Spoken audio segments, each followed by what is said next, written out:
Então, quando teve o diagnóstico, o que, que vocês sentiram? Como que foi esse olhar? O que, que eu faço agora? Assim, para mim, eu já tinha lido um pouquinho sobre o ABA, quando ele teve o diagnóstico, foi prescrito as horas, e que eu comecei a entender, a ver você trabalhando com ele, vendo a demanda que ia ter, as atividades que ele teria que fazer. Eu acho que, assim, foi se encaixando na minha rotina, na minha família. Assim, deu muito certo. Então, eu não tive receio, porque foi, assim, foi passo a passo, mas foi dando tão certo que logo você vai vendo o resultado, você vai querendo mais, você vai querendo ajudar mais. E assim foi indo. Com o Lucas, eu falo que é uma escadinha, assim, né? Só foi subindo, subindo, e a gente queria muito que ele falasse, a fala veio muito rápido, rápido, que a gente batalhou muito por ela, mas ela veio rápido.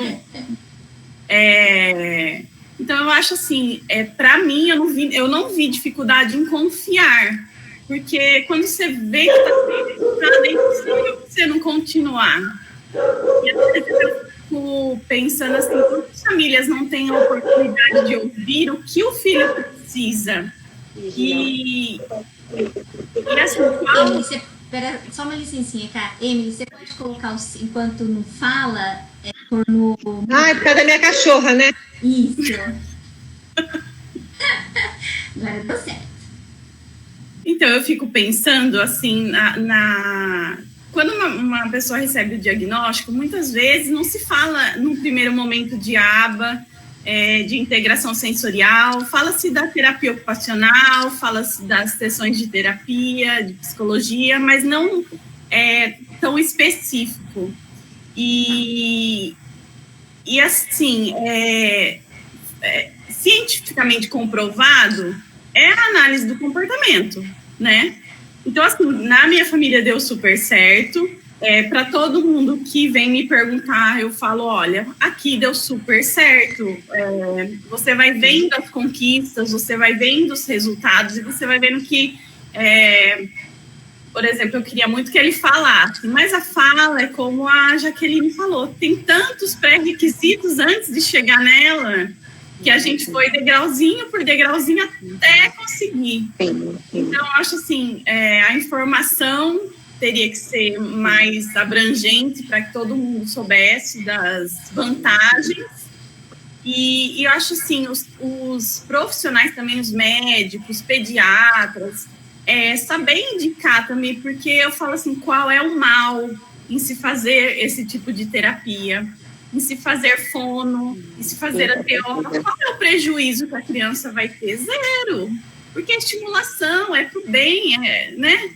E muitas vezes se espera um diagnóstico lá na frente, poderia ter começado muito antes. Karine, nisso que você está pontuando, a questão da atualização, né, de todos esses profissionais que vão atender essas crianças. Tanto da equipe médica, que inicialmente traz esse diagnóstico, né, quanto da equipe interdisciplinar que acompanha, né, porque na questão, né, do que é cientificamente comprovado, né, o ABA, a integração sensorial jazz, ela também entra, o PROMPT na fonoaudiologia, né, o BOBAT na fisioterapia, porque tem algumas crianças que têm essa demanda. Então, o quanto é importante um profissional atualizado, né, mais a classe médica, né, gente, que inicialmente faz esse diagnóstico, e já direcionar a criança para essa terapia. Porque o quanto antes a gente começa, a gente não sabe como vai ser todo o prognóstico, mas a tendência é muito forte que seja um prognóstico bom, né? Então, o quanto é importante esse direcionamento logo de início, né? E a gente vê que hoje, que bom que os estudos estão se atualizando, estão cada vez trazendo, né, a importância do diagnóstico precoce, da estimulação precoce, para a gente começar a trabalhar com as crianças no autismo. Mas ainda é um desafio, viu? Porque infelizmente não são todos os profissionais que fazem essas indicações, né? Que vai só no básico, só na terapia ocupacional, ou só na psicologia, ou só na fonoaudiologia, e não avalia e também não considera quais são as demandas específicas relacionadas à integração sensorial de ERS, relacionada a assistências comportamentais, que o ABA trabalha, relacionada à questão da comunicação e da linguagem, que a fonoaudiologia mais específica com prompt ou multigesto, pode estar trabalhando com essa criança, né?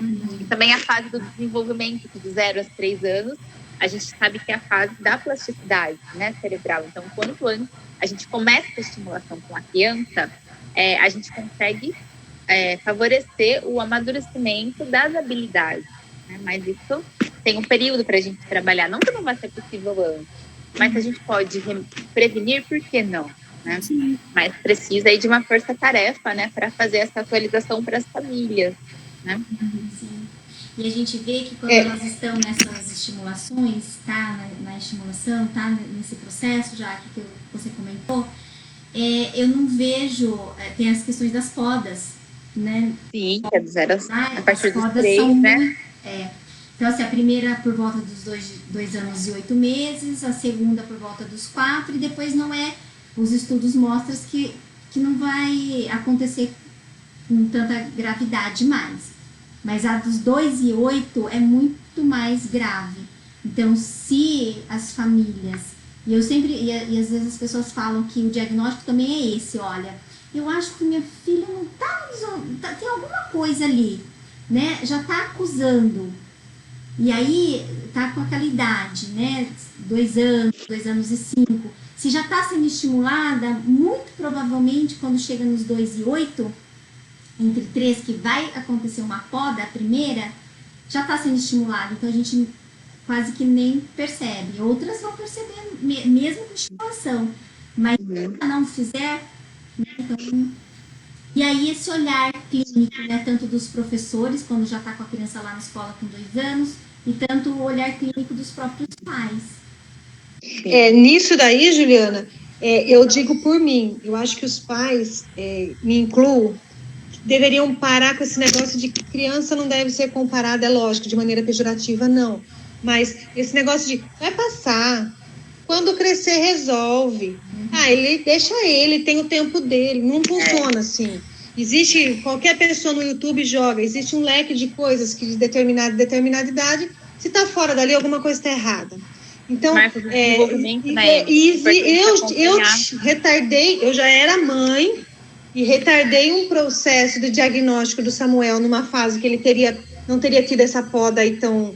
A gente teria intervido antes por causa que eu ficava nessa. Não, mas é mimo. Não, mas passa. Não, daqui a pouquinho cresce. Isso aí é um erro que eu acho que vem com esse negócio de não pode comparar. Tem um leque, tem que comparar, não adianta. É lógico, vai ficar, mas se tal pessoa faz isso.